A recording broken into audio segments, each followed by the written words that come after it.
So looking back, this is a view of where we are now, but in reference of how the season has played out. If you were grading the 49ers, not on any scale, but just in how you feel about how they approached the two quarterback system, how did they handle this pretty tricky situation? It's a good question. I mean, I think I'll give them, let me start with the positives. Yeah. They stuck to their plan. They Okay. stuck to their plan. They wanted to have both quarterbacks on the team this year. They wanted Jimmy Garoppolo to start. They wanted to make the playoffs, and they've accomplished all of that. Now, I think they wanted to be better than 10-7. I think they didn't want to have a road game every single week in the playoffs. I think they expected more. And that's why the other side of it, I would say, is I've been saying it all year, and I just don't know that the Niners are playing the quarterback that gives them the best chance to win. I know you say it's a Super Bowl roster. You got to go with the vet. And to me, Jimmy plays like a rookie. He makes rookie mistakes, and he's talented. I mean, clearly isn't a bad quarterback. He's fine, but he does play like a rookie in a lot of ways, and he doesn't really improve. He makes the same mistakes. So I figured if you're going to go with a quarterback, if you got two quarterbacks who make rookie mistakes, maybe go with the one who has this otherworldly skill set. And I mean, look, he improved on the scout team this year. We saw it. He looked better in his second start than he did in his first, I thought. Significantly better. Significantly. So, look, this is how I don't know that the 49, maybe I'm wrong, right? I just don't know. I wasn't at all these practices, but they never really had a quarterback competition. They never really gave Trey Lance a chance. The plan was not now. It was the same plan that the Chiefs had for Patrick Mahomes, not now for you. And I would probably say that was probably the wrong plan for the Chiefs too. But you know what? Next year, after seeing what Lance looked like against Houston, quite encouraged for next year. And I think this team will be Super Bowl contenders next year with him. I think they'd be Super Bowl contenders right now with him. And if they don't win the Super Bowl this year, I think Niner fans are going to be pretty bitter because this team is freaking stacked. And Debo right now is having a year that he's a Jerry Rice here in his own way. And you can't just assume that he's going to be doing this for the next 5 years. Like he could get hurt this weekend and never be the same. It would be a shame to waste this Debo year. It really would. I agree wholeheartedly. It is something special. Those aren't the type of years that tend to repeat themselves. They come with a cost, right? I mean, Debo Samuel is putting everything out on the line this season, and he's doing so to earn generational money for his family, for his young son that he just had. And he will get that money, no question about it, but it will come at a cost. I mean, his body will bear the cost of the yards that he racked up this season, of the hits that he absorbed. And will he play the same way when he's a corporation and now his body is his, you know what I mean? Like, it's not, your mentality changes when you're like, man, I just got to do this to get the bag. And I can do that. And now I'm hungry.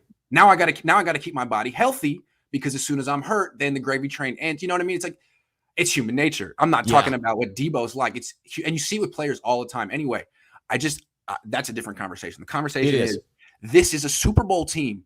And if they don't win it, it's going to be because of their quarterback.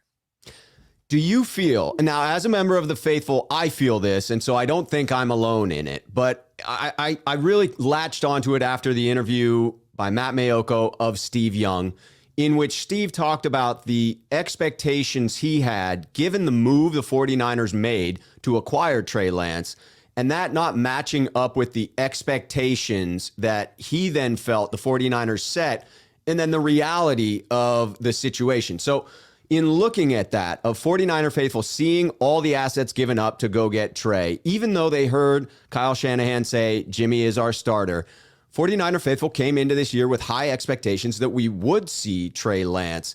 Why do you think it is that the 49ers organization as a whole did such a poor job in setting the proper expectations for the faithful? Or do you think that was our issue?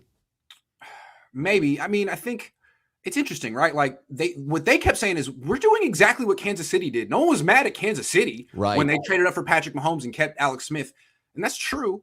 The difference was, though, that Kansas City traded up to the 10th pick, something like that. Yep. And they gave up a third. They swapped first and gave up a third. Like, you could sit the 10th pick in the draft for a year. I mean, no one's mad at that. But trading 3 first-round picks and a third to move up to 3, it's unprecedented to sit that player. The last time a number 3 pick has sat an entire season essentially was like Carson Palmer. I mean, it doesn't happen anymore. So whatever, that's fine. I think that's pretty much why people were so upset. And the Niners can be like, look, we're 10-7. The Chiefs were 10-6 that year, but the Chiefs went 1-0 in the playoffs. I still think this Niner team is better than that Chiefs team was. This team shouldn't be content with a playoff berth and a first round exit. Like, I think they could have done better than that this year. I think they really could have. They got so many guys in their prime or getting right to it. It's don't waste this. Find a way to win the Super Bowl this year right now. Please, can you do that? Well, I want to dig into that. I want to dig into that just a little bit further with a follow-up. But first, William Bennett comes in, one of our sneakerheads here on the channel. You know, we had to go with sneakerhead. I felt a little bit like I was biting on the Conehead thing, but you know, when your name is Schuh and there's sneakerheads out there, you have to go that route. Like, it's just the obvious. True.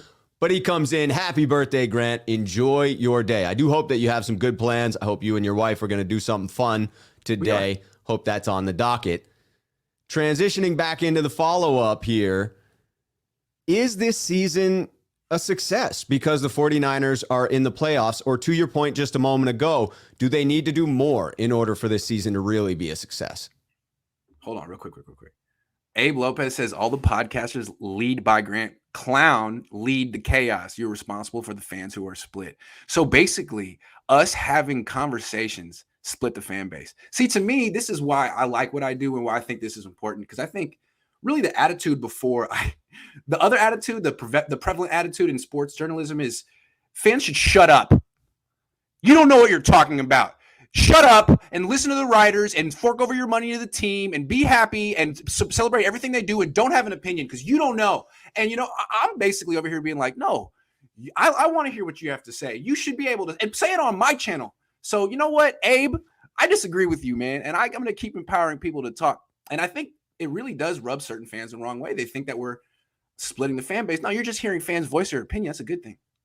It is a good thing, and it creates dialogue. And I do think that, you know, as the shepherds of that dialogue, we have some responsibility in keeping it reasonable. But the ultimate test falls with the people who continue the dialogue, right? How they interact online falls at their own feet, not at your feet, right? No, if they go some negative route, that is not your doing. That is their own choices. Conversation on Twitter and be like, hey, man, you got no. If you go too far, you can't be on my show anymore. We've already seen that happen. Yeah, you can't have I mean, you can go out there on Grant's show, but there are limits. There are hard limits. There are limits. I mean, you can't be making Sports Illustrated look bad over here. That's right. Yeah. That's right. All right, Francis coming in here. This team or the 2013 49ers? Take it from whichever angle you want to say, whether it was more fun to cover them or which team was a more dominant team. That 2013 Niners team went into Carolina, won into Green Bay, beat Aaron Rodgers. Let's see, I don't know if this team's going to do that. Yeah. I'm going to lean 20. I mean, man, that team just ran out of gas at the end and basically lost to an amazingly great Seahawks juggernaut. Juggernaut that went on and just destroyed. Like, that was the Super Bowl that year. That was the Super Bowl. Yeah. The Niners were winning. They came this freaking close and ran out of gas because it was their third straight road game. It's tough. I gotta go with 2013 team, even though I think if you put Lance out there, but no, 2013. But I digress. I mean, that game, very much like the 92, 93, 94 playoffs, it was decided in the NFC Championship game, right? You knew who was winning the Super Bowl after that one. All right, Joshua coming in. Happy birthday to Grant. My birthday brother, Joshua, shares the 13th with you. It's my birthday, too. Also 34. Look at that.